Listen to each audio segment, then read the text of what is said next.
time, but I think you're going to find it quite interesting and informative. And we're going to be talking to Joe Riedel and Linda Luiz today about Awaken Your Heart Song. What the heck is that? Now, I'm going to tell you up front that I'm a bit of a skeptic, and so we'll see how this goes. But ladies, if you could turn your mics on, because I asked them to put on mute while I had them in silence. Look at they're looking very nice too, both of them. So, Joe, welcome to you. How's it? Hello. And Linda, how's it going there? Hi, Chris. Hi, everyone. We're so excited to be here. Well, I got to tell you, I'm kind of excited to have you guys here with me because it's been a long week for me. I was a bit knackered, and Joe has helped me get some musical performers on the program, and I got confused between events, and then I sort of sorted it out, and we all spoke earlier, and I wasn't really sure where we're going today, but I think the direction we're going to go and the conversation we're going to have, I think most people will find it quite interesting and maybe helpful, and that's ultimately what we're trying to do. So, Joe, why are we here? Tell us a little bit about what we're talking about. I think that's Linda's department. Okay, well let's let Linda do that then. Okay. It's both our department, Joe. We're in this together, girl. So Joe and I we'll basically fill you in together. We'll just ad lib and fill each other in as we go along. So Joe and I put together this workshop called Awaken Your Heartsong because we just felt the need, especially today more than ever, with everything the world has been through in the last year and a bit, the need to connect to ourselves. You know, there's so much distraction, so much fear-based information coming into our energy field, into our minds, subconsciously and consciously. And so we wanted to put a workshop together which would allow people to connect to themselves more. Because, Chris, who do you have the longest relationship with in this lifetime? Well, that's a good question, but I think it's a trick answer, so I'm going to say myself. But I think it's that's right. Oh, hey, I got it right. We are stuck with ourselves for 24/7. We can't get away from ourselves, so it is so important. And the more I've done personal development work on myself, the more I realized how important my relationship with myself is, because if that isn't good and healthy and I don't talk nicely to myself, then how on earth am I going to have a functional, healthy, positive relationship with another human being or uplift them or be there for them? If I don't look after myself first, then it stops with me. So, and Joe, would you like to add at this stage? Yeah, I think so. So, I think everything in life that I've tried to do, and I've been very successful in my music career, and then I took a dump. But you've really got to look at yourself, and that's why I've done the NKE with Mark J. Klaus Wallenberg. Dr. Klaus Wallenberg was my guide in that as well. And the more I develop myself, the more successful I become in everything that I do. And I think that's the key of success, is that we need to be a better version of ourselves. We need to self-invest. And this is really what it's about. Because we can't really give. We're so distracted by everything. We always want to give. I'm a blue personality. Go look at colorcode.com. I'm a blue personality. I always want to give. It's not about money. It's not about this. It's not about that. It's my nature, right? Music as well speaks to the heart. I always want to give. I always want to make people feel better. But I can't really do that if I don't feel better about myself. Well, it's interesting both of you say that, but for clarity for the audience here, Joe is talking about a person who's generous of heart, giving and kind, and many people are that way. Unfortunately, not enough Homo sapiens are quite oriented in that fashion. But that's from your perspective. You're coming at because you're a giving person and you've neglected yourself potentially is what we're talking about. But we can't go the other extreme. The Don, hey, it's going to be bigger. It's going to be the best. It's going to be the best ever. Or, are these politicians that are so self-absorbed and everything is me, Nancy Pelosi, me. I'm a street fighter. I'll take them on. It's so we're not talking about those two extremes of being overly generous or overly egotistical and self-absorbed. What we're talking about here is taking care of yourself mentally, spiritually, yourself. And look, people watch my show know that I'm not some kind of new age, Indian Bhagwan guru sort of person. And when I hear the term life coach, I get a little skeptical. But what you ladies are talking about here is really about taking care of yourself. If you can't, it's kind of like, let me put it in these terms, and then Linda, you can respond. It's kind of like on a plane. It's counterintuitive to put the mask on yourself before you put it on your small child, but there's a reason you do that. You have to take care of yourself, because if you're trying to reach over and take care of your child and you pass out from lack of oxygen, then you're both dead. So you've got to take care of yourself in order to function. Am I getting it right? Yeah. Beautiful. I couldn't have described it better, Chris. I think that is absolutely spot on. And what we do in this workshop is we take people through processes. So in this workshop that we're going to do, it's a 2-part workshop. It takes place on the 11th, both the 11th and the 18th of May. South African time will be 17:30. And it's 1930. What is it, Joe? 1930. Hey. Yeah, 1930. And it's each session is a 2.5 hour session. And in those sessions, there's interaction. So we are not just going to be preaching, and it's not about preaching, it's participation. And we want people to participate, because that's how they're going to start shifting. So the activities that we get people involved with, music is the thread of this workshop. And that's where my beautiful friend Jo comes in, because she is our muso.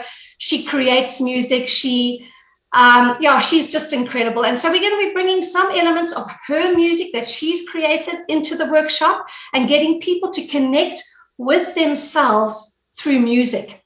Music is the universal language. It's the universal language of love, and it's the universal language we all connect to. If you hear a song in Italian and you don't speak Italian, something in the beat or the rhythm connects to your heart. And so music and sound, even silence is a form of connecting to yourself. In fact, our most spiritual connection is when we sit in silence. So we're going to be using silence, sound, wonderful, integrative and participative techniques for people to actually dig deep within themselves, look at their patterns, look at what's not working in their lives, look at where they want their lives to be. And it's not, you're going to do this workshop and magic wand. It's ongoing work with oneself. We're not promoting that, do our workshop and your life will change forever. La la land. It's not la la land. We want to facilitate people and give them practical things that they can integrate in their lives every day. Jo and I are doing these things. And you know what? Some days we get it right and some days we don't. And just the other day, Jo and I were chatting, and I was saying to Jo, Jo, I'm actually so stuck. I've got to move out of the stuck. And you know what? We chatted, and by the end of our conversation, we had techniques that we were doing, and we were back on track. So it's all about that collective coming together, helping each other, providing tools that a person can use on a daily basis, tools that can, as you said, self-care, self-soothe. And, just people who have been in isolation with lockdown and who are perhaps feeling very lonely. I mean, there are a lot of people who are single, who are on their own, don't even have a dog or a cat, and they're stuck in their little one-room apartment and have got nobody. And, a simple thing that a person can do is a self-embodiment technique of just hugging yourself. If everybody would like to try it now, just put your arms around yourself and feel how it feels to just give yourself a hug. No matter where your personality, whether you are red, blue, yellow, white, doesn't matter. Like, we don't give enough attention to ourselves, and we're never that honest with ourselves. And that's where that beautiful poem comes in of the man in the mirror that Mob J also introduced to me is, on the end of the day, who are you being honest with? Everybody else or yourself? And that's the hardest thing to do. Honestly, it is. Well, you ladies have touched on something, and I think that, Linda, you raised a point that's here. It's interesting. With my program, for a long time now, I've started my shows out with Fitlins Mensa from Giselle, which has become kind of a theme music for my show. even though YouTube tells me I don't have copyrights to it, I do. They leave no place for me to share the copyright with. Anyway, so anyway, but a long running dispute with the tube. But anyway, I do have copyright to the material. Anyway, so I play that song. What's that, Joe? I will give you my copyright to evocative. Well, thank you. I will definitely market your music. We'll check it out and put it on there. I've been doing it for Trevor as well, and people are loving his music. Yeah. But the thing is that what I'm getting at is that the song is in Afrikaans, but I have a global audience. About 65% is based in South Africa, and some are expats, South Africans from overseas. But the rest of my audience is international folks, about 35%. And they don't speak Afrikaans by and large, but the music resonates with them, and it brings a great mood and move. Even if you don't get it, but here's the things. I mean, you can also learn a language, which changes your brain and alters how you view things. I mean, to this day, I'm still a massive fan of Eros Ramazzotti. And I understand Italian, but I don't speak it. But Mangia Bella questo amore. Anyways, it's stuck in the head. It's there. They don't just bring it out of you. And so I think you've really hit on something about combining music with the stuff that Chris would be a little skeptical of, the hugging yourself and the new age sort of stuff, but by hugging but bringing that together with music is awesome. I mean, music is a really amazing way to do it. Linda, so what made you think of this? Was it because you and Joe were friends and you're like, hey, or did Joe suggest it? What made you think about tying the music together with what you were already doing in life coaching? Joe actually came to me one day. She was in a bit of a stuck place, and she said, I want to hear more, because I do doTERRA oils as well. She wanted to hear more about the oils. So she came to me and we were chatting about the oils, and she said, what do I do next? And I'm in a bit of a place here. And I said, Joe, why don't we do a workshop together? We combine your music with the life coaching, and we get people to experience and actually, because I know it sounds fluffy and nice and but I want people to get deep. We want this workshop people to get to the core of their patterns. It's not just airy fairy, rah, rah, hug yourself. We want people to get into a space of really getting into self-awareness, really becoming more aware of what they have created in their life so far, what they are currently creating, what is working, what isn't, and how they can move through that into a more desirable space, a space where they are maybe more in control of their life, where they're taking more responsibility for their life. Because often we're in a blame state, the whole world is our problem, or is the problem.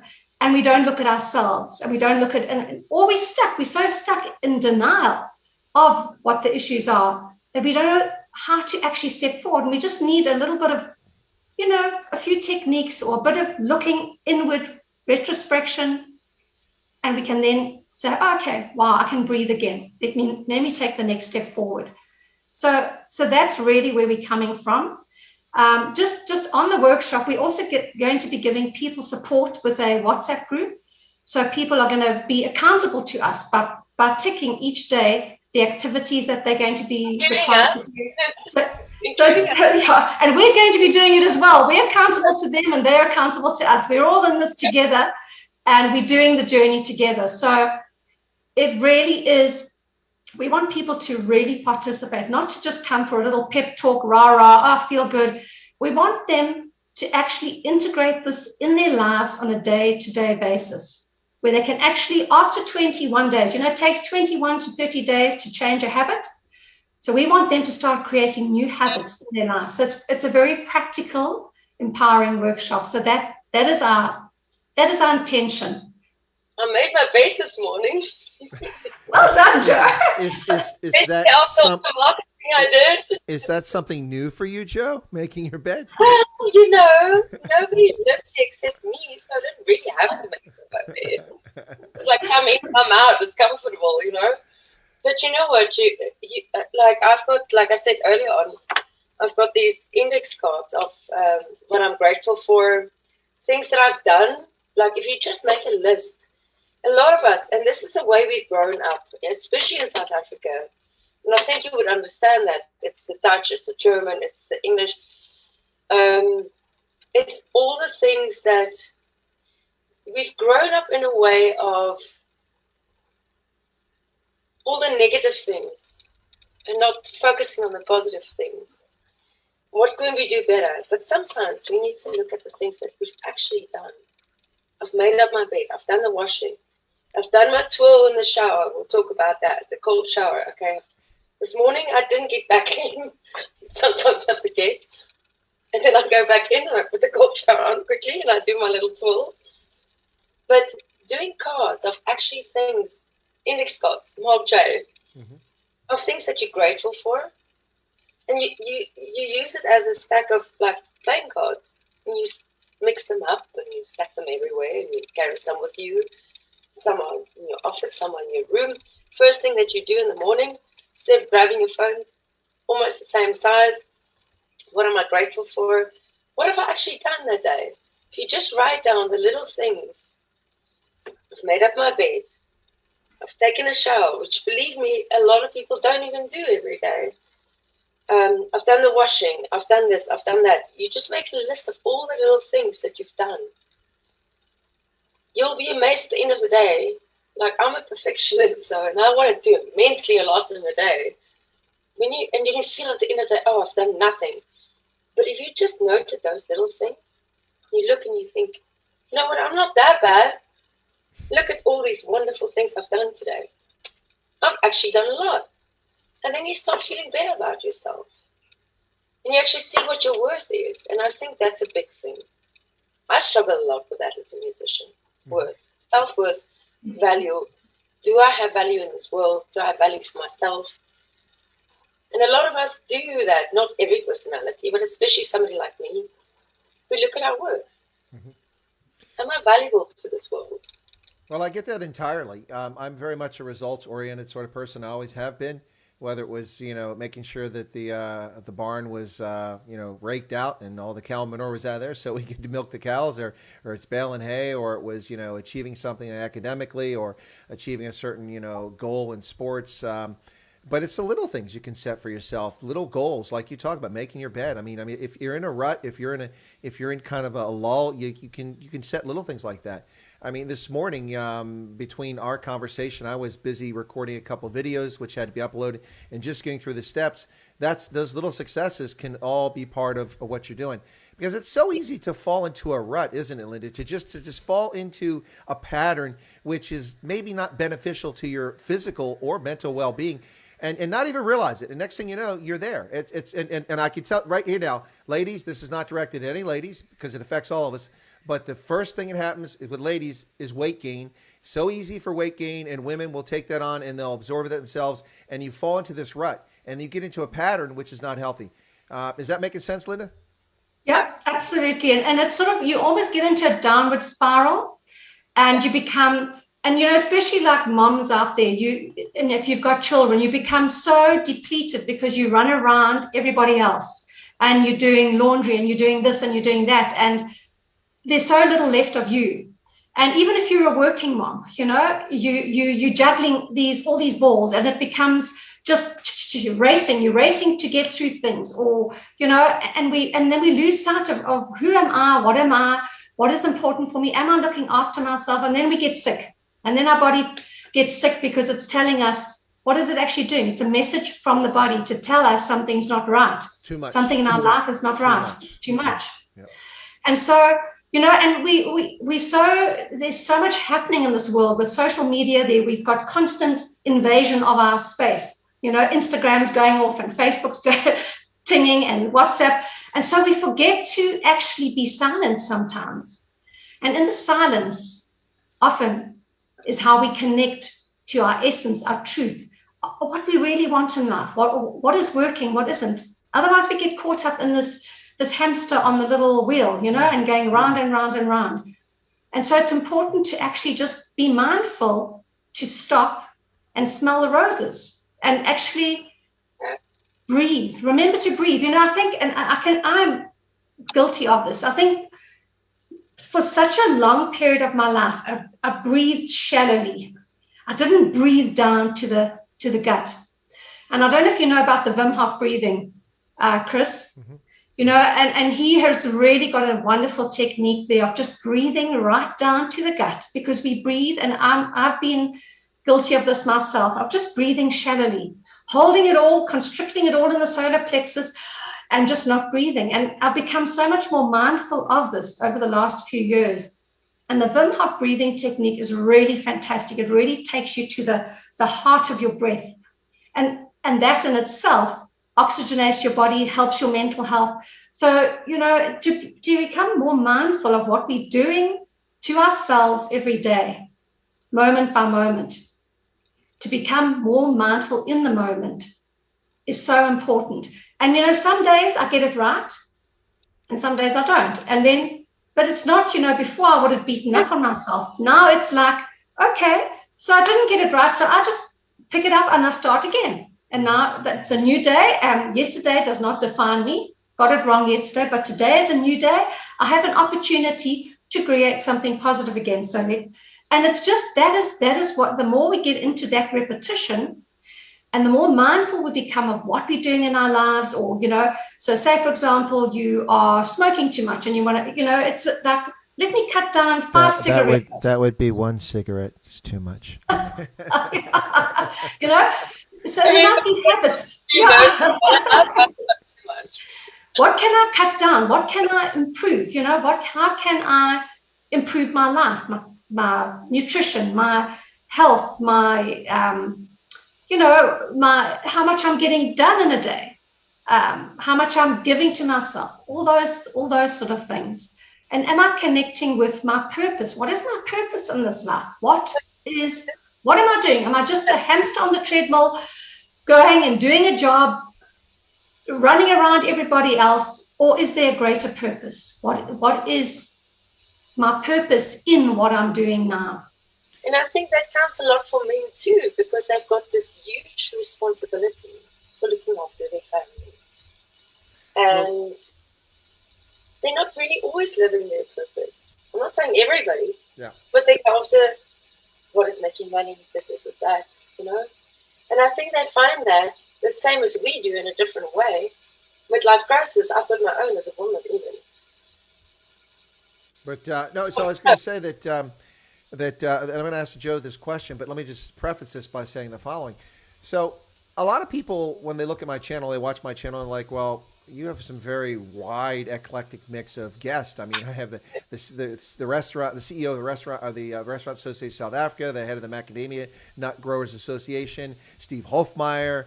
I've got Bantu Holomisa on my channel, Corne Mulder. I mean, people from all over, all aspects. A small-scale Ghanaian farmer from Ghana, a securities analyst from Ghana, a national security expert from Nigeria. So I interview people from all walks of life. And what I tell people is that the thing that I've discovered in life from living all over the world, all over Africa, all over Europe, and all over North America is that people undervalue themselves by and large, except people with the big egos, of course. I mean, that even they have their frailties, but people undervalue their contributions, and this is why suicide is so sad to see, because everybody has value, every life has value, and everybody has a story.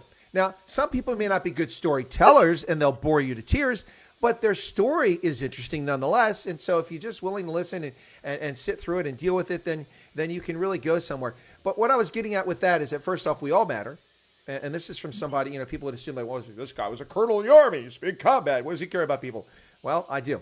But that's the first part. The second part of this, Joe, and this is why I want to take this question to you, is because as a performer, as a musician, we were talking offline. I said, everybody has got their insecurities. I'm sure Beyonce, who's worth $1 billion, probably worries about her appearance or worries about, did she hit that note right?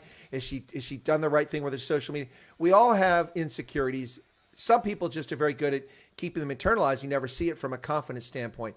And in the military, that's something, of course, we try to make sure you don't see. You don't want to see people's weaknesses or their frailties, because you've got to present, a strong image. But we all have that. So Joe, as a musician, I'm sure, as you sort of alluded to earlier, you've had times you've doubted yourself. You've wondered if you're doing the right thing, or maybe you're critical of your own performance. I mean, even the people at the apex, leaders of countries, celebrities, not that I consider them be at the apex, but I'm just saying but people who are up there, titans of industry, everyone's got their frailties. So Joe, do you think that's accurate? And as a musician, as a performer, have you had that time in your life when you've had those doubts and you've been full of self-doubt, or you've questioned if you're on the right path? Can I be honest with you? I'm nervous every single time I go on stage. Even about this interview, I was shaking like this early on. honestly. And there's a lot of people probably on the stream knowing that because they've seen me earlier on. And the thing with music as well, even this, but especially with music, that is showing your vulnerability. And you have to be vulnerable and humble and tune into yourself if you want to give your best performance. So it's not on a military line. We are literally putting ourselves out there every single time we perform. Last Friday, I performed with the DJ, Nick the Greek, down here at Little Britain, Commonwealth Square, and I didn't even know what was going to happen. I just took a leap of faith. We spoke in the morning and was like, okay, this is something I wanted to do, and he gave me an opportunity. Again, it's putting myself out there. Sunday I played with somebody else, Rob Marks. And again, I just put myself out there. I have to, that is my vulnerability, is my music. If I don't open up my heart, the music is not going to touch anybody. Same I did on my album. I did that under 10 hours, and I did it on a hungry stomach for that reason. Because that vulnerability will touch somebody. At the same time, you're being strong in your own vulnerability. Mm-hmm. I don't know if that makes any sense. No, it makes sense to me. But no matter what your personality is, we all have that. Mm-hmm. And music it's a universal language of touching that. And being strong in your vulnerability and showing that. Well, I have to, before I get to Linda, I'm going to bring it back to Linda in a second, but I've got to take a little bit from the chat here, and I'm just poking a little fun here. So Larsalis meant to say something else, but he typed, courage is not the absence of fear, boldness is. I'm not bald. I think he meant boldness, not baldness. So yeah, I just right? just having a little fun with Larsalis there. But baldness, well, then I must be terrified if it's baldness. But Linda, let's get back to this conversation about now they've had a little fun with the chat. By the way, I don't often go after my audience, but I'm going to say this. Look, this is a fascinating conversation. Let's smack that like button there. It won't cost you any money. It costs, special today for all my viewers, 0 Rand to push the like button. No charge, absolutely gratis, free today. Today only. There's one. We got one more. Let's like that button anyway. So Linda, it's the workshop you guys are talking about. Is this the first time out of the gate you're going to try this method or this function? And if it, is it the first time? How will you define success? 2 people, 200 people, or people don't matter? It's just how people come out of it. And will you go forward and do it again? That's 3 questions. Yes. So this is the first time Joe and I are doing this together. I have done other workshops before, but it's the first one. But we're very excited, and it's been really a beautiful process of co-collaboration. In terms of number of people, we'd like to keep the first one intimate. Mm-hmm. We kind of felt 20 to 25 people so that we can give people quality. Sure. We don't want to go mass. And yes, it would be lovely to have 500 people, but we wanted to count. Mm-hmm. And we want people to feel the effect. And we feel that we would be more in integrity if we kept the numbers small. Mm-hmm. So we're looking at about 20 to 25 people max. And yes, we would definitely love to repeat this. We both feel this so strongly. I know I'm speaking for Joe, but we've had this discussion and we really feel passionate about this. We want to roll this out on a longer term basis and improve it as we go along. We want people's feedback. This worked. This, you could have done this more. We want that feedback. We are work in progress all the time, but we know that what we've put together, we know that it is inspirational, and we know that it can change people's lives fundamentally on a daily basis, and that's what we're excited about. So we would like to start fairly small and niche and rather do more of those smaller sessions, because we want people to feel that they are getting value for money, that they are being taken seriously. It's not just come and join this and rah, rah, rah. We want them to feel the process of change as they're involved in the workshop. Excellent. And I think it's all about masterminding as well. And that's why we're keeping it intimate on the first one. We're also learning. So eventually we'll probably go bigger because we need administrators and, Chris, all of that stuff. And we'll form tribes and things like that we can keep it intimate and connected all the time. But also, masterminding. So we're doing the first mastermind, and then we'll eventually make it bigger and bigger and mastermind in groups, in tribes. Like Mark J does. I talk a lot about Mark J because that's where I've learned it. You keep saying mastermind. I keep thinking of some diabolical, evil genius, a mastermind. When we're striving with something, we can share it with each other. We can say, I've got this challenge. And when you tune in, it's like a radio station. When you tune into the same frequency, it's like these notes. You've got to tune into that frequency, not A40 or A42 or A38. You're going to miss it. Tune into that frequency together. That's a mastermind alliance. Ah, I see where you're going. That's where things happening. Okay, That's cool. That masterminding. So we help each other. We connect. We tune into each other's frequencies and we uplift each other and we help each other. And, it's being that community. That's really what it's about. Well, that's a big part of getting through this entire past 15, 16 months of lunacy that's been going on around the world. But I need to do a little bit of housekeeping real quick, ladies, if you give me a moment. Bear with me here. A couple people said they didn't get notifications. Folks, that's what we call shadow banning. This was posted almost 24 hours ago that the stream was going to be up, and you should have been notified. But bear in mind that the tube will only promise to send all notifications if you have your app open. So if you open your app up, then you'll get it. But if you're waiting on an email, they no longer send emails to everybody all the time for all the streams. So it's important to make sure that you have the app if you want to get notified. But again, this is a normal stream time for me, so it shouldn't come as a surprise. But here's an example here. So like I have updates from, because I have the app open on my mobile, from Fox News, which I don't watch anymore, so I should turn that off. Super Rugby, and then who's this from? I don't even know who this is from. Oh, it's from Loving Life. Loving Life is back again. They haven't been off, they haven't even been down for a week. How are they back? They haven't even been off for a week. I got to get whatever the secret sauce is that Scott Balson has, because he got his channel removed forever, then magically came back. He got suspended. He got suspended for a week. It hasn't even been a week, and he's back up. And then, two Loving Life. So my point is that, see, there's the updates. You get that in the app. So you got to use the app, and I can't even guarantee you get it. But look, folks, that's shadow banning. I can't control it. We just make the best of it. Just know that normal course events, I'm on it at noon, East Coast, 6 p.m. South Africa, 3:30 E5 East Coast, 9:35 South Africa, every day of the week, unless I got something going on like I've had with the consulting business this week. But now that wasn't the housekeeping. Here's the housekeeping. So, folks, you're listening to Chris Wyatt Africa on the Indaba Africa channel, part of the Indaba Broadcasting Network, on the 17th of April, 2021. And my guests today are Linda and Joe. We're talking about life coaching and improving your mental state and your well-being. I think I've described that well. And that's kind of where the topic is. Herzlich willkommen bei uns auf Chris Wyatt Africa. Wir sind froh, dass Sie sind da heute bei uns. Und wir reden jetzt über ein interessantes Thema. Und das ist ja etwas anderes für mich. Ganz bizarr, nicht normal, etwas Besonderes.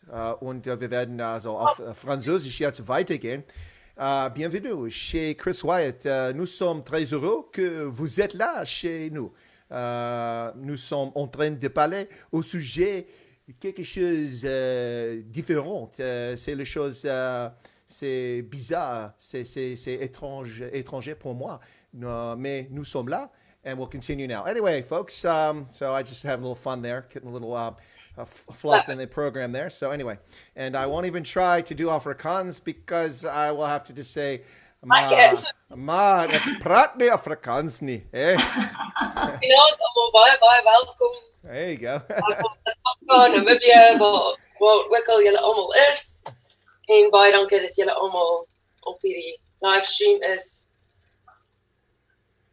There we go. There we go. She did what I did. When you get lost, always throw another language in at the end. She threw German in at the end. Anyway, well, listen. So what I want to ask you all is Now, how does this work? Is this a Zoom session? Is it WebEx? Is it oh my goodness, Microsoft Teams? What are you using there, Linda? What's the mechanism? So it's Zoom sessions. So what people will do, they'll email us to say that they want to join up, or we'll send them the information. Then they will be given the Zoom details before the actual date. We'll also set up a WhatsApp group welcoming them, and then they'll join the Zoom session. It'll be 2.5 hours each workshop or each session of the workshop, and there'll be homework for people to do, but it's not laborious homework. It's practical homework that they have to then implement in their lives. So it's that kind of thing. Okay, so homework. You lost me when you said homework. No, Okay, let me rephrase that. Yeah. Not homework. It will be self-reflection. It'll be mindfulness techniques. It will be things that they're going to be implementing. Not homework. Homework was a bad word. Delete, guys. Delete that from the mind.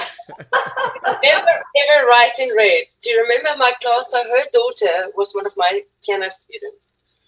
I don't write in red at all. And I've got all these funny pictures up. Please make mistakes. We are self-investing. I still make mistakes every day. That's why I never, ever write in red. Because it's a thing in our minds since childhood. Yeah. Well, I write in red for self-editing. But when I edit other people's work, I use purple.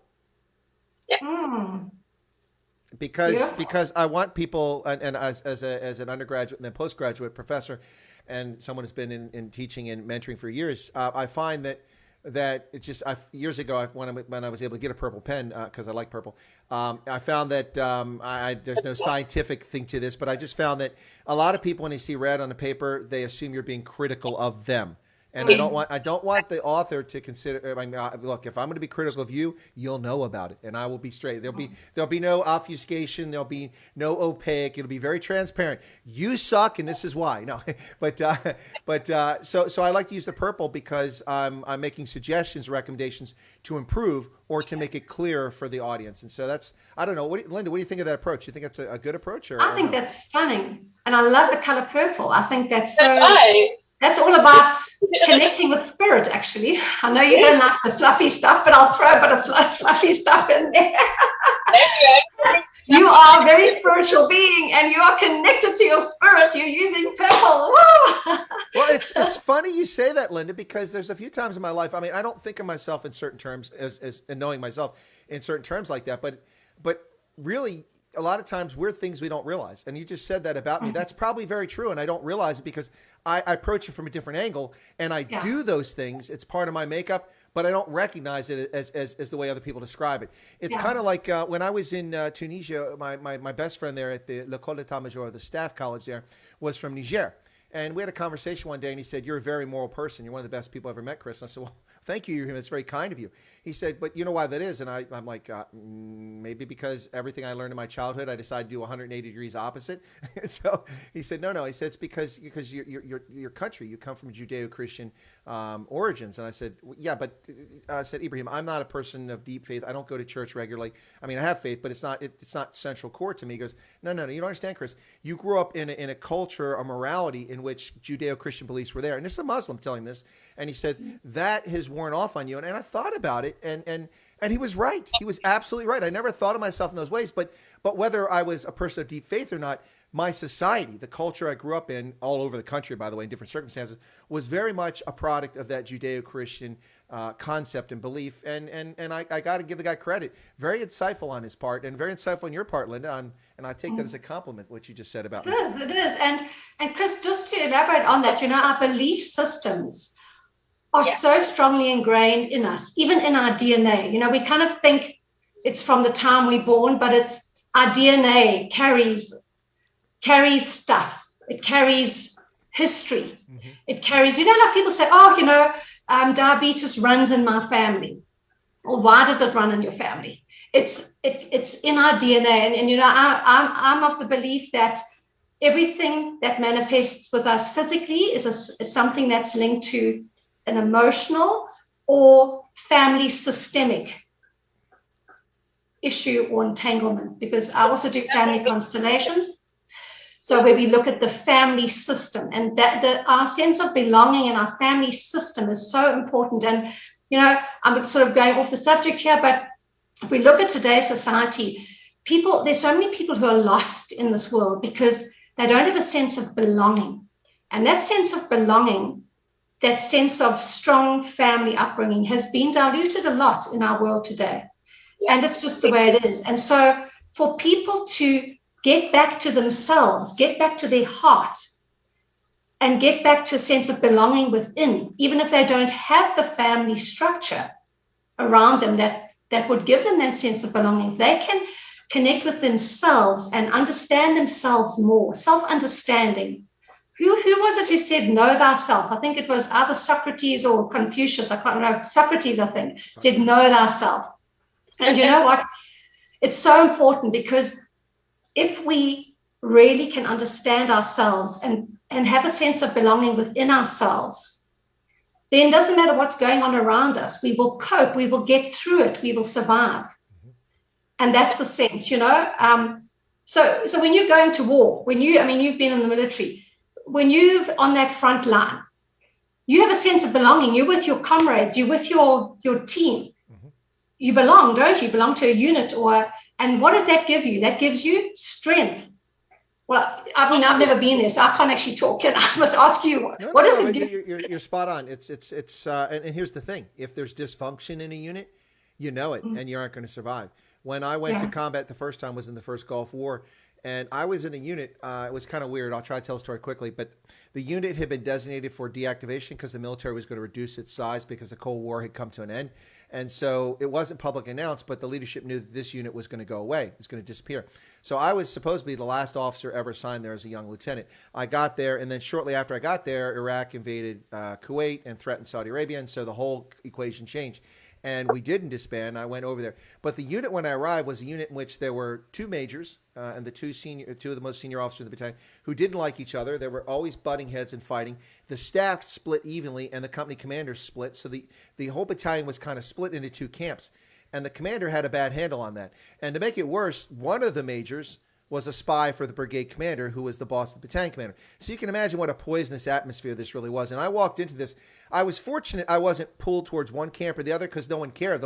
They already all knew that the unit wasn't going to be around in a few months. I didn't, but they knew it wasn't going to be around. So then we got the notification. Actually, we went to an exercise, and I saw it play out. And I'm like, oh, my God, did I join the Army, come back as an officer for this? This is juvenile. And I don't have much of a voice. I'm just a very junior officer in a battalion full of 40 or 50 officers. And so it was terrible. I'm like, this is going to suck. And then shortly after I got notified, I went to Saudi Arabia on the advance party. Then the unit came behind me a few weeks later. And when we went to war, there was still bickering and infighting before we started fighting. But the moment that we got the orders, it's time to cross, that all stopped. It all went away. And the reason I mention this is because you can see night and day between being part of a team and having a divisive, destructive environment. And so we crossed the line of departure. We went across the line of combat. We were engaged with infantry divisions, and then the Republican Guard, the Talwakana, and a bunch of others. And throughout the conflict, the unit just functioned because people were trained. They knew how to behave. And when they had to, they behaved and they got along. But as soon as the fighting was over, oh my gosh, it was back to the same nonsense. And it was very destructive. But the reason I mention this is your point about a team, when you're part of a team. But if can you imagine what would have happened to us in combat if we'd had that destructive environment where we weren't a prepared team and people were bickering all the time? It would have been disastrous because people would have ignored people because they didn't like them, or they would have disregarded this advice because that's a person they don't respect. Fortunately, in combat, it gets sorted out. But it's the same way in families, right? I mean, you get the same sort of dynamic. Yep. Do you know what? That thing, and this is what my second song, After Evocative, is going to be about, which in the music video, we're actually going to incorporate the second single into the end of the video to the second song. Exactly what you're saying, that discord and all those voices and things, and what happens to us within ourselves. All those voices in our heads, your own voice in your head. All that rumble is going on and that discord. And I think we all live with that every day. You have to consciously decide kind of to ignore it or to let it go, acknowledge it and let it go and make peace with it. But I think besides family, as you know now, I'm adopted. So, I mean, my identity was completely mixed up for me in my own mind. But I think anybody, no matter where you come from, you've got all that discord in your mind, the same thing. Mm-hmm. We've got all these voices, what people tell us about ourselves and what our parents told us, teachers tell us, what we think about ourselves. There's all those voices in our heads, and there's a discord. And this is what the workshop is about. Sorry, Joe. Just, and find yourself again. Is part of this concept is to tune out what others say about you? Is that what you guys try to do? The reason I mentioned this is because, did you say yes or sorry?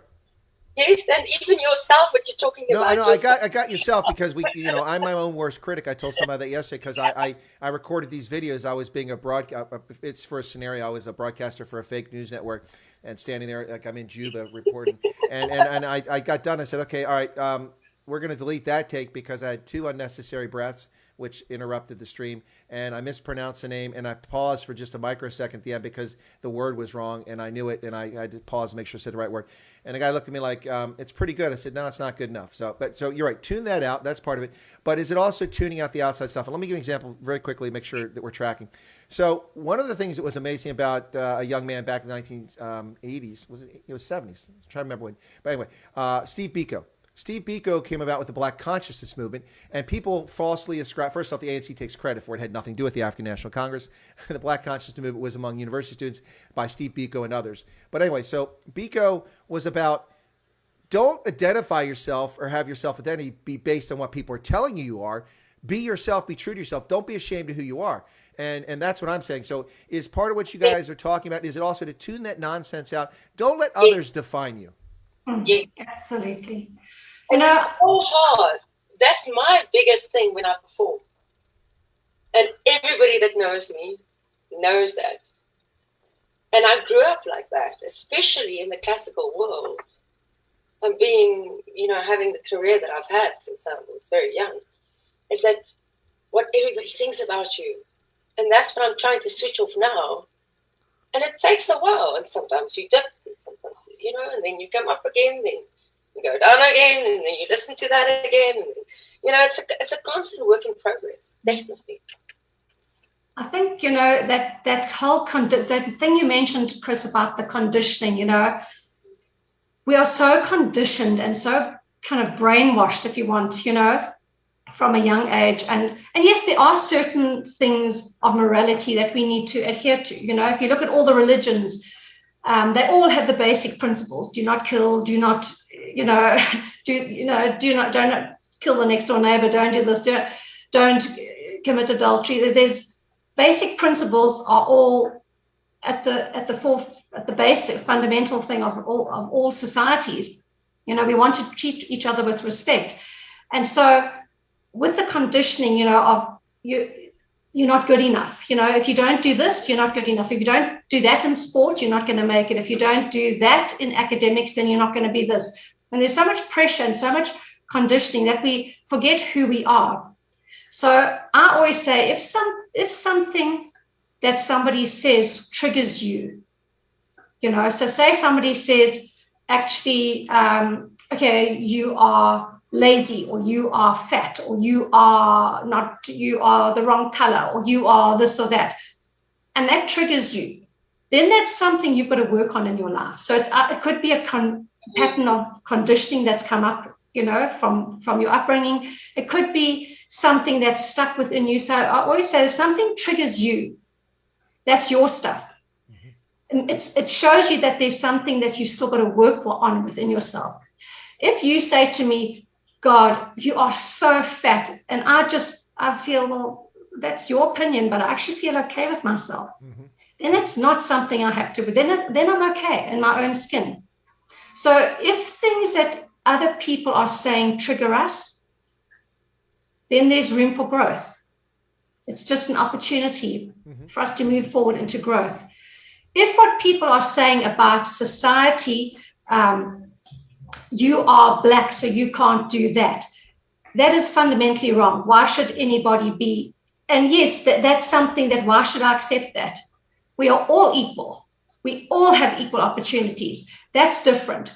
That's a different sort of area. But, so when it comes to global perspective of how people are treated, yes, there's wrong and there's right and that. But when it comes to me personally, like, you are this and I take that personally, then that's all it's showing me is that I can see it as a gift, put it this way. Mm-hmm.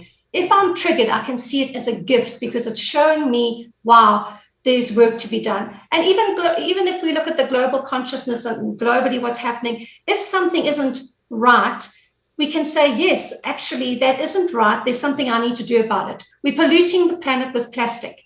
What can I do about it? What can I do to affect change on my little micro level? Well, I think that's a very healthy thing. Unfortunately, too many other people are telling you what you should do, what you must do based on their lack of knowledge. I got a kick at it when I was in San Francisco for the Sevens World Cup going almost 3 years ago now, 2018. And they passed an ordinance banning plastic straws. I'm like, seriously? And what's the reason? Because of the big Pacific plastic swirl. Well, 98% of the plastic that's out in the middle of the Pacific Ocean comes from 9 rivers in Asia and Africa. 1 in Africa, the rest from Asia. So if you want to change the plastic out there, taking plastic straws out of my mouth in San Francisco is not going to do it. But what it will do is it will spread disease in hospitals because people in hospitals are using plastic straws, which are single-use disposable, and they come hygienically wrapped. And then they're like, they switch to paper straws. Well, paper straws are made out of paper, which is made out of wood, which cuts down trees, which leads to erosion, which pollutes rivers, which also they use bleach to bleach it so it turns white. Because do you know trees inside that are white? I've never met one. They bleach that stuff. So these idiots that don't know what they're talking about telling you how to live your life when what they should just do is change their habits. Stop using these. Stop tossing that can outside the window on the side of the road. Stop throwing your refuse out there and be more considerate. But you're right. It's exactly what. So let me take care of a little bit of housekeeping in the chat. A couple things over very quickly. Roy said, you only get one run at this life. It has to be your way. That's what I've always said. Unless you're Shirley MacLaine or a Buddhist and believe in reincarnation, or Hindu. Is it Hindu? I think Hindu, Buddhist or Hindus. Anyway, you believe, unless you believe in reincarnation, you get one shot at this, so make the most of it. I agree with you, Roy, 100%. There was another comment here by Jax. Jax said that one of the best presents she ever got from her kids was a poster that says, your lack of planning does not constitute an automatic emergency on my part. Well, that's very similar to a phrase that I've used in my entire life is piss poor prior planning on your part does not constitute a crisis for me. So that's how I say that. And there was one other comment I want to bring in here very quick. I want to make sure I didn't miss it here because the chat started going up while I was chatting there. I'm not finding it now. My apologies. Where was that? There was a message here that somebody said was a very good point. I'm just trying to find it. Oh, no, there was a question. There was a question from Beaver, and he said something about why isn't your gift left here, left? Beaver, I have no idea what your question is. Please rephrase your question, and we'll try to answer it as long as it's respectful, which I imagine it will be. You usually are respectful. Anyway, so now let me shift the conversation a little bit, ladies. Okay, so here's the thing. Early in my career, which some people are like, nah, you're making that up. But early in my career, and for most of my career, I look far younger than my actual age. If you look and picture me as a senior in high school, you'll think I was in primary school or middle school. If you look at me as a captain, as a major, you're like, oh, that guy's a lieutenant.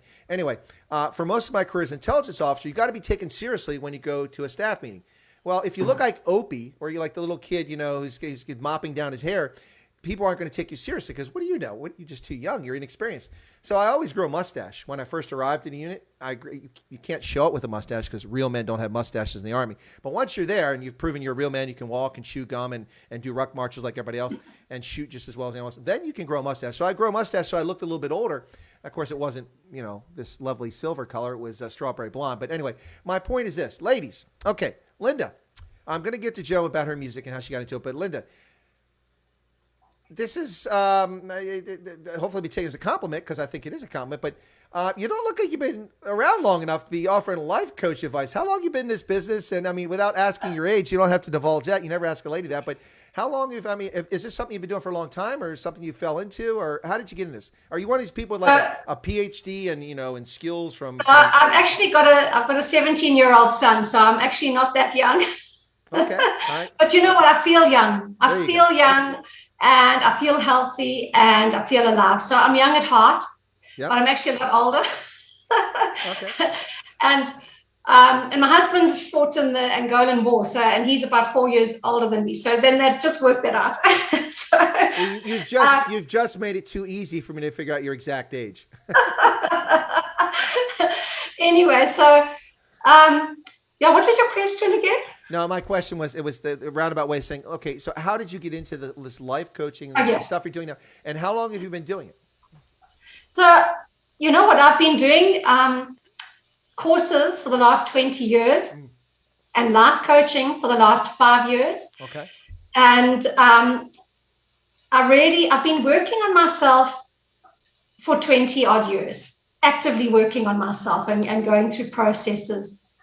I had a lot of denial in my life. I think a lot of my life was filled with denial about certain things and things I'd gone through. Mm-hmm. And so I had a lot of work to do. I had a lot of work to do on myself, and it's ongoing. Hey, haven't reached there yet.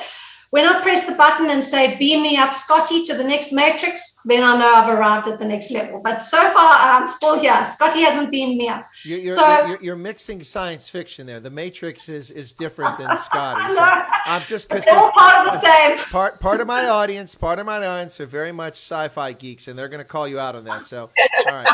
So when you talk about the Matrix, it's like Mr. Anderson. That's it. Yeah. Okay. So just had to point that out. Anyway, sorry. Go ahead. Thank you, Chris. I'm just bringing it all together, creating a wholeness. Yeah. So I've been doing it for a while. I also do the family constellations, which I bring into the life coaching, which is where we look at the systemic influences and systemic entanglements and issues that one has in one's life. So I used to be in corporate marketing, in FMCG marketing with some of the multinationals, and I loved that. Oh, my brands were my babies, and I loved it. Then I had my own children, and I was like, do I really want to go back into corporate life? And I said, no, I don't want the politics. I don't want the falseness. I don't want to be selling products to people. I actually want to help people and not that I can help people, I can facilitate people to find their own answers. And that's what I do. I facilitate people to find their own answers within, because I can't tell anybody anything. They've got to organically experience it and solve their issues themselves. And I'm just a facilitator, that's all. And I love doing that. And through having done work on myself and done family constellations on myself and life coaching on myself, and through learning various techniques, I have got that behind me to help people, and I love doing it. I do one-on-ones. I've also done some workshops, and that really gives me my buzz. And it's being in service to other people is a beautiful, rewarding thing. You know that, Chris. You do that all the time, and it's wonderful to see people shift and change. And through seeing people shift and change, I shift and change. It's impossible for it not to happen. It feeds on itself, doesn't it? In a positive absolutely. way. Yep. It's like teaching. We learn more by teaching than we actually. That's true. Absolutely true. Absolutely. So Beaver, his question was, what he meant to say is, why have these people left South Africa? I'm not sure you're talking about Beaver, because both of the ladies are in South Africa. Neither one of them has left South Africa. I think maybe there's some confusion there. All right. Well, thank you, Linda. I appreciate that. So Joe, I'm going to guess that you start, because, I mean, listen, I tried to start music at an early age, and it was a disaster. I couldn't read sheet music. It was very confusing. I think it was because the sheet music was racist. I was confused by it. No, but I did. I like it just like a little bunch of lines and squiggly things. I mean, I didn't. So they put me in and tried to get, because the drums were interesting to me, and I tried to do percussion, and I couldn't quite figure it out. Anyway, the point I'm getting at is that obviously I'm going to guess that you started early in life with music, and if you did, is that the case? And was there a point you realized that that's what you want your life to be about, was music, and when was that? Well, as I said, I was adopted, and these wonderful parents of mine have adopted me. My mom was a concert pianist, which is very rare in South Africa, especially at the time. And they asked for me to be educated in art and music, and obviously my mom took it very seriously. My dad is not musical at all, but you know what? He's been the backbone, absolutely, of my mom and me, lessons, everything we've done. And I'm so grateful to them for that. Maybe not the best career I could have chosen financially, but eventually my teacher, who was my mom's teacher, Mr. Luiz van der Merwe, who brought up the Pretoria Technikon in every department, when I had to make that decision, because I phoned him, and that was around when I was 16. I really started playing professionally violin in the orchestra when I was 14, 15. And I asked him, what do I do? Because I've got these opportunities. And look, he laid it out for me. He said, look, it's your choice. And I decided to go with the violin. So then I went off to Mafeking. After Pro Musica, I went to Mafeking, and the rest is history. Yeah. Well, that's awesome to hear. I mean, it's because again, I have respect for artists because I mean, I think it's a skill that obviously I can't. I suppose if I sat down and someone, excuse me, someone spent a lot of time with me, maybe I could develop rudimentary skills, but I've never really been there. It's not something I've had the skill for. But before we go too far, because I want to ask this question. I don't know that Linda, you haven't watched my channel previously, have you? Until before this? No. I went and watched one or two of your clips. I saw you with your Starbucks. Well, there's that movie You've Got Mail that came out a while back, and about internet early days that love what do we call it, the romance movie with Tom Hanks, and there's a line in there about Parker Posey, the actress, the character, and they say that that she makes coffee nervous. So I've always used that line for myself. I have such a high metabolism. I'm kind of a high energy guy that I can make coffee nervous. So, and if you watch me, I make it nervous because I make it disappear. So, but I don't even drink proper coffee. I find coffee is a vile substance invented by Satan to enslave mankind. That's how I look at coffee. Because if you see the people who are addicted to it in the morning, they can't get through the morning without their coffee. Go away, leave it alone. So you know who those people are. If you're one of them, go get a cup of coffee so we can all deal with you. But yeah, no, it's anyway. That was I got a little bit off track there. But what I did want to get to is ask about these events that are coming up here. On the 11th and the 18th is when you guys have these scheduled for. So is enrollment open now? Because the banner for this is up now. It's going to change, but I'll put the contact information when I update this stream afterwards so you can reach out to them. But both your email addresses are here. I'm guessing they can reach out to either you or Joe, Linda, and then you can schedule it. And all they're going to need to have is a data connection and Zoom and a presence and be there after that, right? Yes. We'll send them a list, which will be on the email. You're going to need a mirror. Yeah, you're going to need a mirror. You need a mirror. Or journal. It really does. They're going to be having fun. They're going to be having fun on this course. And there's going to be music involved. There's going to be, my track is literally something that's been in me, and that's where it resonated with both of us. So my track will be part of that, of course, which most people don't know that I actually do play the violin. Well, I've always been a violinist, but they don't know that I actually play piano.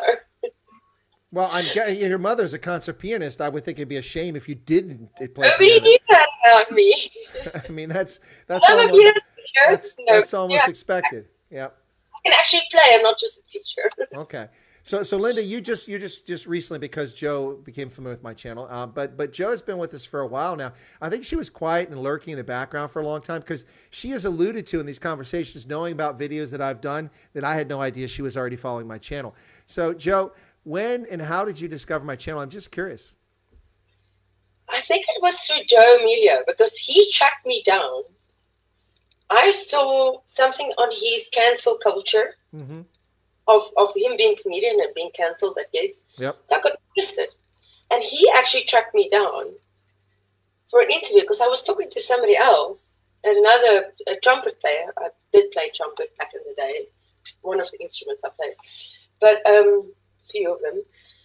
And I said to this guy, find me, because I thought he was just being ridiculous, not wanting to teach, lockdown and this and that. We can do a lot of things. But I was talking about the hired gun. And Joe Emilio tracked me down for an interview on the hired gun last year, July, which we did. Hence the album, hence everything is happening. And then I started getting familiarized with your channel as well. Obviously, we try and support everybody, and we look, I'm not very much into politics, to be honest, not at all. Oh, But, neither am I. I don't really like to talk about politics at all. but but you're good at it. So you've got such a wonderful perspective about things, and that's why I like watching it. And that's how I came across you, and I just thought, well, whenever I can hop on, I hop on. And when you said you wanted to deal with musicians, I thought, well, maybe I can help you with that, because I'm a little bit connected, I think. No, I think you're a lot connected there. You don't sell yourself short. That's what I was going to get at here, Linda and Joe, is that, you know, and this is, and I'm going to take something, Linda, and see if it makes sense. If you let others define you, if you fall into a box, if you get into a routine, you limit your potential. You limit how you can experience and enjoy life and what kind of contributions you can make. I mean, when I retired from active duty, the expectation by a lot of people, in fact, a lot of my students were college and faculty, like, so you're coming back to teach as a civilian, right? I'm like, no.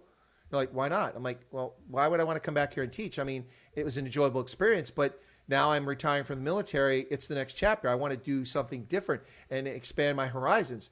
And they're like, oh, okay. And a lot of people to this day, when they just assume I'm working somewhere for the government or the intelligence services, because that's where I spent so much of my career. And not that I'm opposed to it. If the right offer came along, I'd probably go, okay, I'll do that. But it wasn't my first thought. My thought was, let's do something different. And I've wanted to make sure that rugby grows. So I've found my way into the rugby world, and I'm a journalist covering that now. I had a consultancy plan all laid out. That kind of fell apart because of COVID. So instead of sitting there and whining about the lemons, I turned into lemonade and started making videos. And then just this here is this presence. That's why when YouTube spanks people, it's so unfair, especially if it's unwarranted, because it really damages things. But because of this, I have a program now offered on Cake Tate. I'll be doing a news program on there in South Africa, broadcast career there. I had an offer of being on satellite radio offered. It was kind of hung out there. I didn't take it, but it was something I was interested in doing here in the U.S. I'm writing for rugby sites now, and some rugby clubs are actually reaching out to me and potentially offer me something. And there's a whole bunch of other stuff, all because I was unwilling to let other people define who I was and who I should be. Just because I've spent the last 36 years in uniform doesn't mean the only thing I am is a soldier. There's a lot more to me. And I'm not boasting about myself, ladies. What I'm trying to say is I'm trying to use myself as an example to say that you're more than what others make you out to be. Become what you want to be. Do what you want to do, and don't fall into a routine. Or what do you think of those words, Linda? Linda, we were talking exactly about this. Put yourself out there, right? Mm-hmm. You can define that. To thrive, you need to be 20% out of your comfort zone every day. I like that. That's good. Well, I'm definitely out of my comfort zone talking about hugging and new age stones and minerals and oils. And the only thing we haven't talked about here that makes me nervous is pet rocks. Then you'll have to come and visit me. I've got lots of pet rocks. In fact, it was so funny. When I got married, I had this rose quartz in my room, and it's this size. It's like quite a big size. Mm-hmm. And my husband said to me, "No, I don't want that rock in our room." He said, "You're going to kill me with it." Oh, you're going to use it to bludgeon him. You're going to bludgeon him with it. Okay, I'm not even going to begin to ask what's going on in that relationship. That's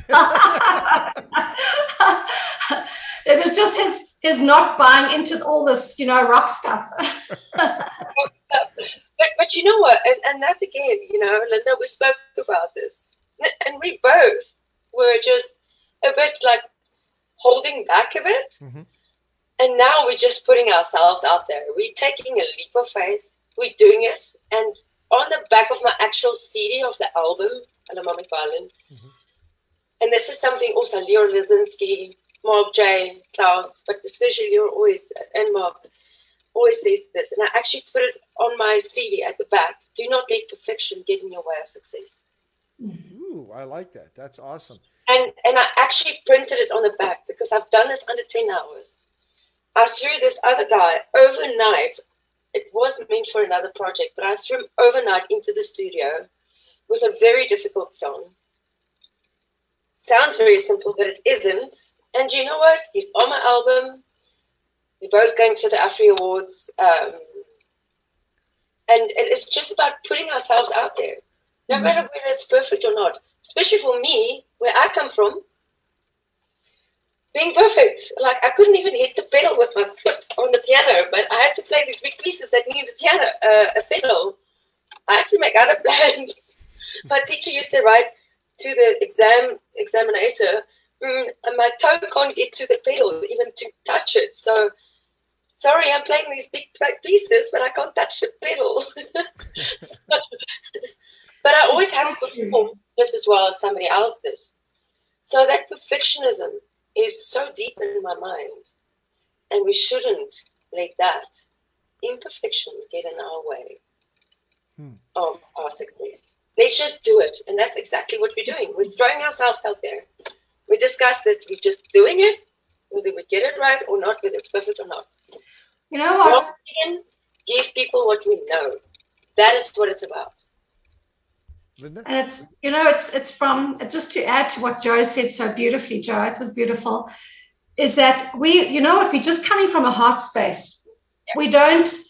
We haven't even the logic, how many people, we're coming from a heart space, and we want to share from our hearts. And that is, I don't know how else to describe it. That's where we're coming from. And we put something together which we have worked through ourselves, and we have changed, having worked through the program.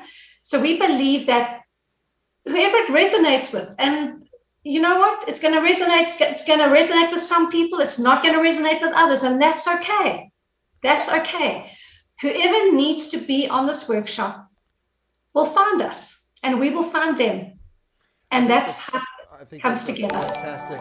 Oops, Leuven Janssen from Rendsburg just gave a super chat. Said, Chris, your Chris Wyatt family or tribe helped us through the stress of last year. Well, it's very kind of you, Leuven, and those who like Leuven and others like Erica and Hendo who've been with me for a really long time know that, honestly, that was a key motivation for doing it. And then in the end, without even realizing, it was very helpful to my mental welfare. And also, you know, in a time when it could have been so easy to not research, because that's part of what I do. I was an intelligence analyst. I was a professor. I was a soldier, I was an officer.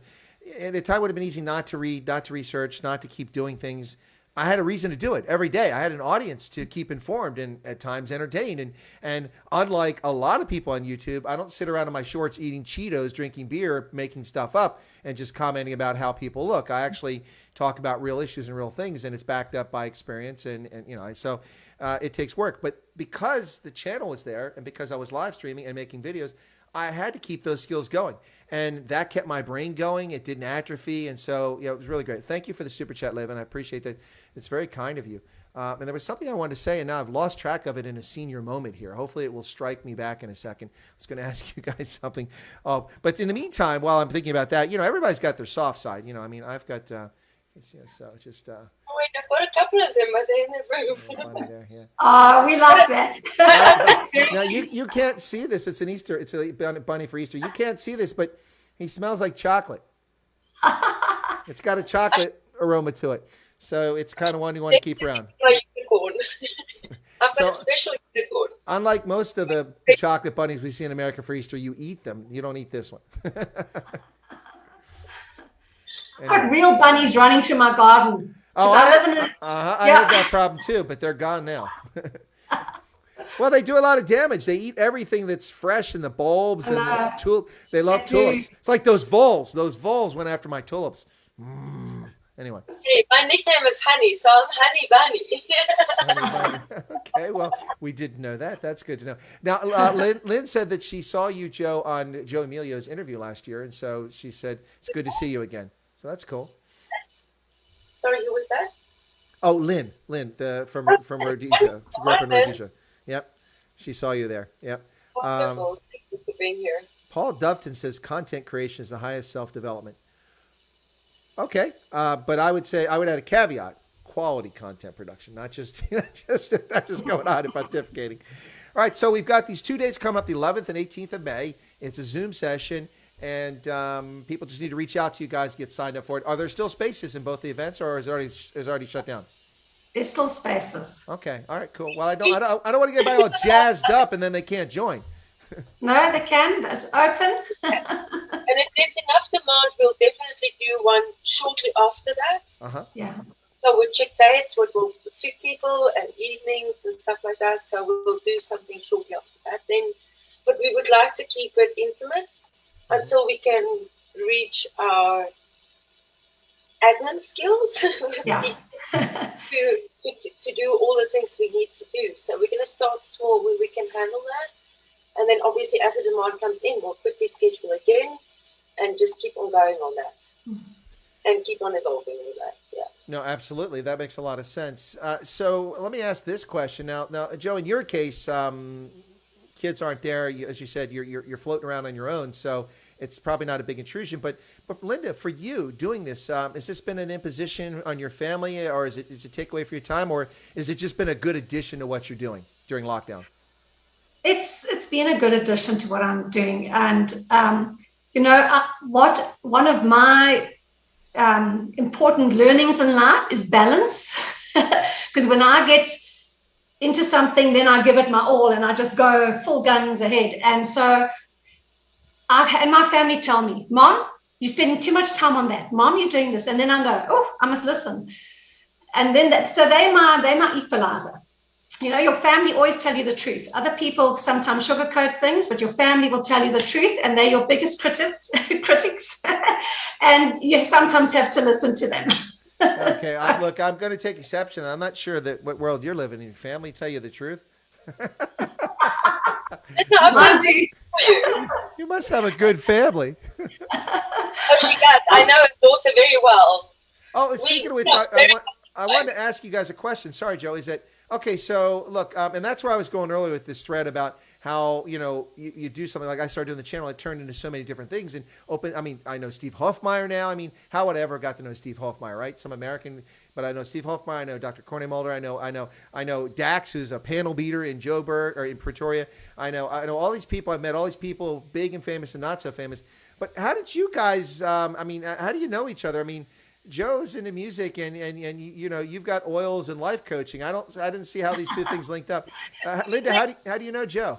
So Joe, I met Joe a couple of years ago. She started teaching my daughter piano lessons, and I remember walking into this little classroom at the school, and I just felt a connection with this woman, and I thought, oh gosh, I must have her around to the house, and then I thought, oh gosh, is that appropriate to invite a teacher?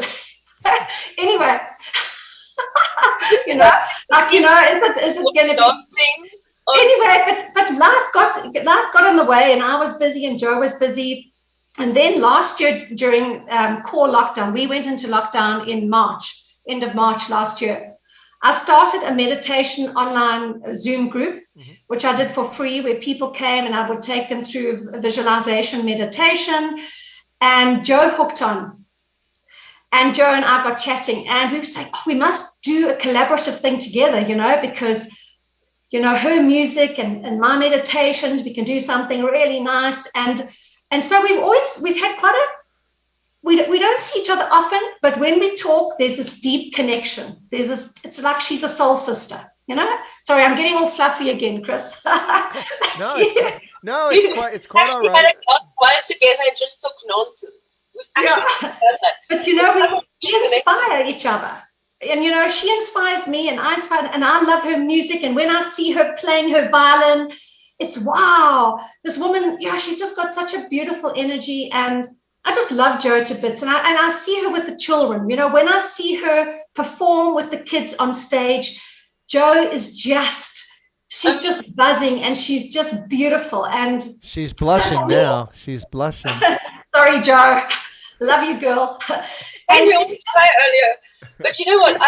I'm an unconventional piano teacher. But at school, I always say I'm the crazy piano teacher.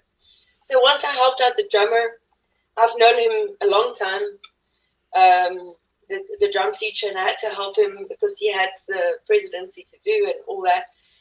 But I was sitting with my sunglasses in the hall. So I had a one with, and thanks to the piano teacher that wears the sunglasses at night. But I will take the kids out. I want them to feel it. Mm-hmm. Go and dance with them I said to all the parents, I'm a crazy music teacher, crazy piano teacher. I'll take them out because I want them to feel the swing. And then we'll march 2-4. We'll go up the steps because you need to feel that vibration. You need to feel that motion. Mm-hmm. and so I'm a bit You know what? unconventional. Jo brings music alive for children. She brings the piano alive. She brings it. She's not your stoic, old-fashioned teacher. She is. Not that Yeah, she inspires, and she's just got a beautiful energy, and I love that about her, and I love the collaboration that we've done. We inspire each other, and we're both a bit wacky creatively, like we'll go off on tangents, and that's great. Wacky. We give each other permission to be a bit crazy, and that's good. So Jo's not stuffy, is what you're saying. No. Not at all.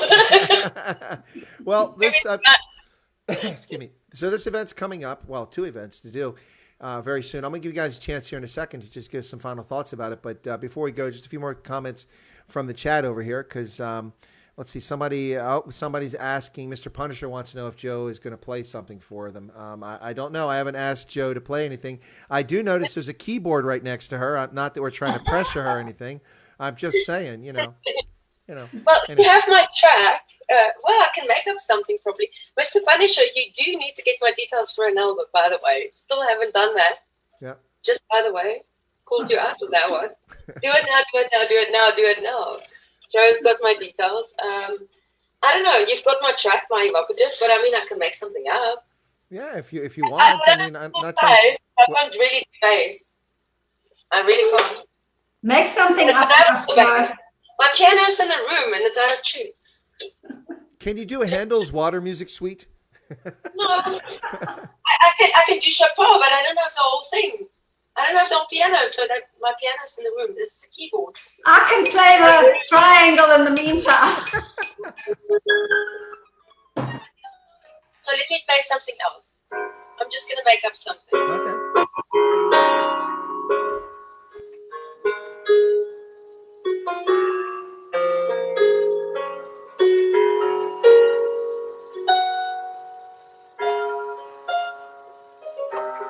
This is a tune of... You're just making it up as you go. I could use that music to narrate a tourism video of Botswana. That would be awesome. Oh. Yeah, I can make up a lot. I just want a full-size weighted keyboard. That'll really be nice, but I'm very thankful for this. A friend of mine, Michelle, has borrowed me. He's lent me this, the mixer. That's the only reason why I could do it. I could do rock too. Let's do zombie like we did with Isabella. Yes, I love zombie. But I don't have the whole bass.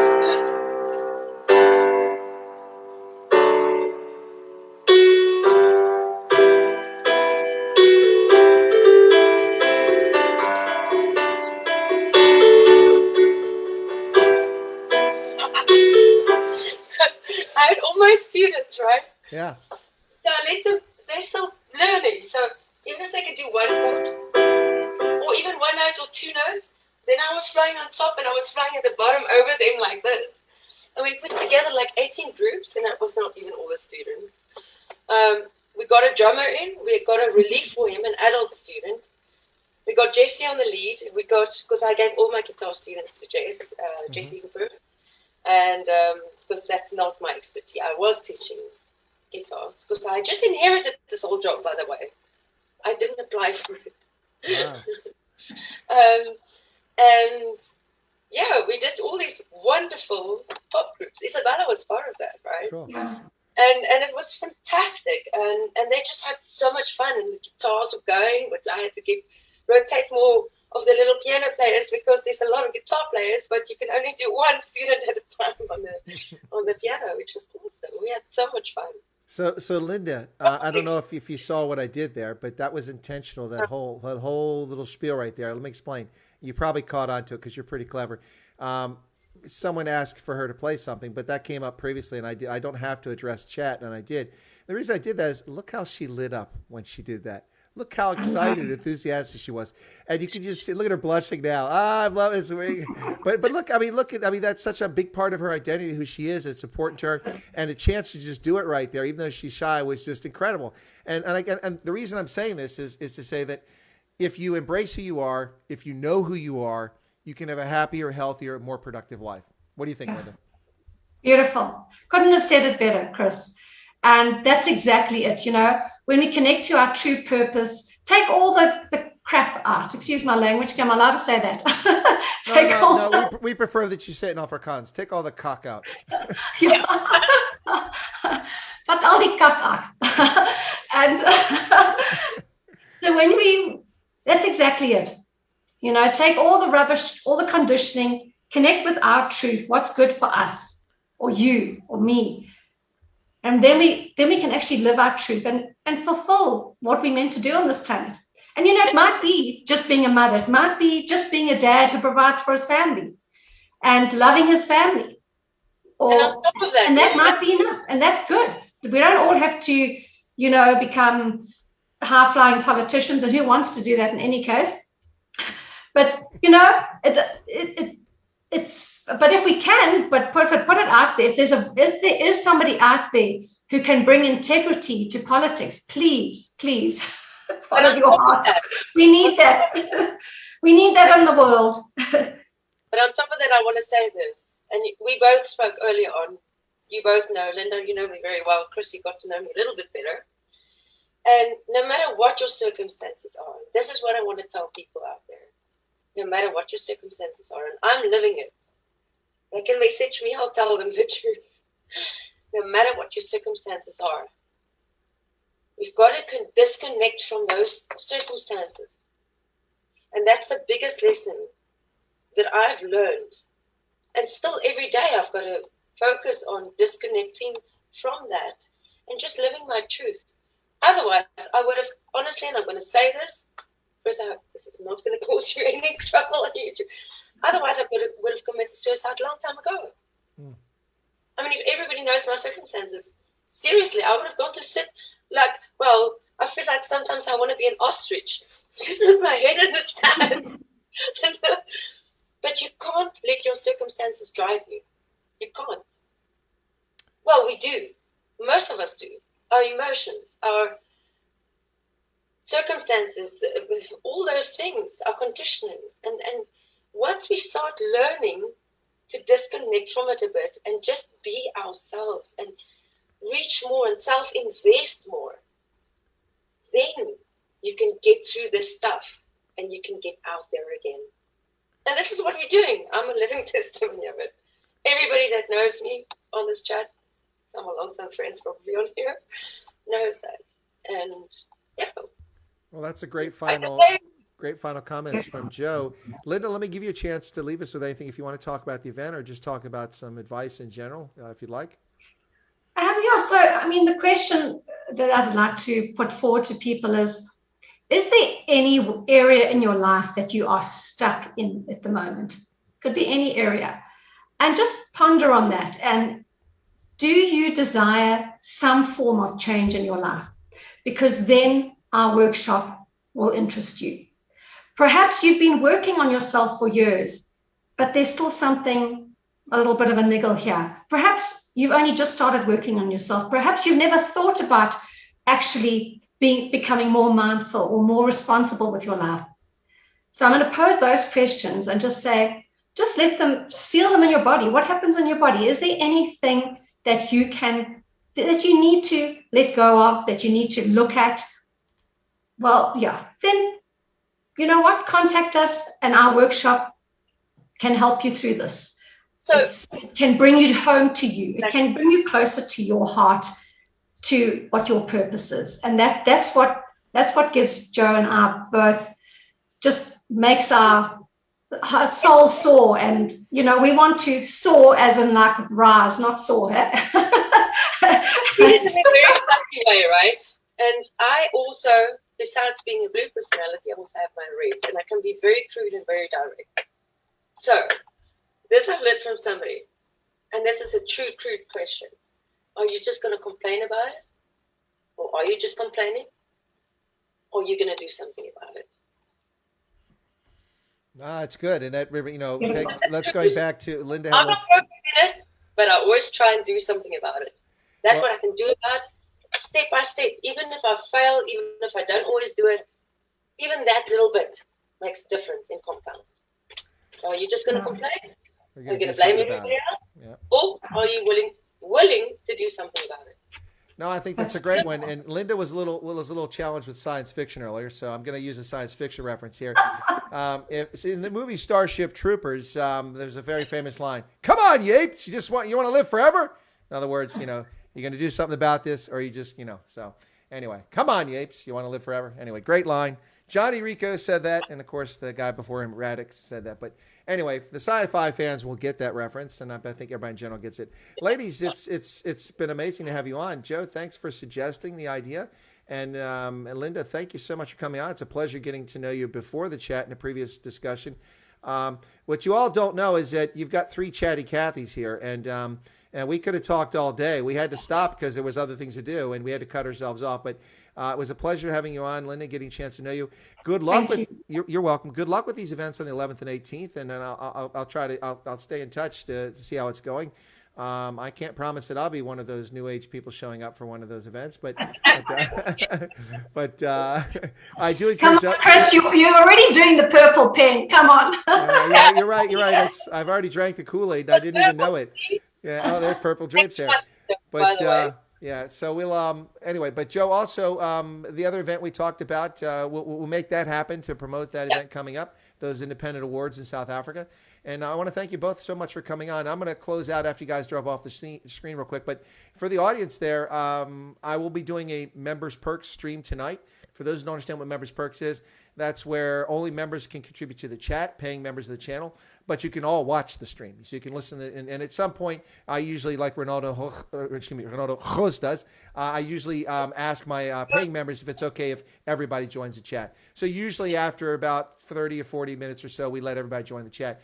But that's a Members Perks stream. Will be tonight. That'll be the 9:35 in South Africa time, Botswana, Namibia time tonight, and 3:35 Eastern Standard. Also, I will be doing once again the Podbean live audio podcast tonight. I'm going to set that up after we go off air here today, and I'm going to go right from my YouTube live stream to the Podbean. And for those who were there last week, like Hendo and Erica and Paulie and not Lars Salas, Lars Salas was there too, I think, but Lezam was there from Botswana. And for those who listened to it, that was off the hook, too much fun. I will ask that if Lezan comes on, if she starts using her potty mouth, we're going to put her in a timeout. Just letting her know that now. But if you all want to, it's a really unique situation. It's audio. It's like being on the radio with a whole bunch of people calling in. And anyway, so if you want to check that out, that'll be after the stream tonight. It'll be on Podbean, and you can tune in to get the link for that. Anyway, so sorry, ladies. That's something I just want to get out there before the audience disappeared on us, because some of these people aren't getting notifications and they want to know about these things. So anyway, thanks a lot. It's wonderful. You guys have a great weekend, and thanks for coming on the program. Thank you so much, Chris. Thank you, Linda. Thank you, Chris, for all of this. Have a good journey, everybody. All right, you guys are welcome. I'll let you put yourselves in the waiting room, and then I'll close out the stream. Okay. Thank you. You're welcome. Well, folks, that was fascinating. I don't know about the rest of you guys. Okay, Joe she's not quite there yet. Let me see if I can help her out.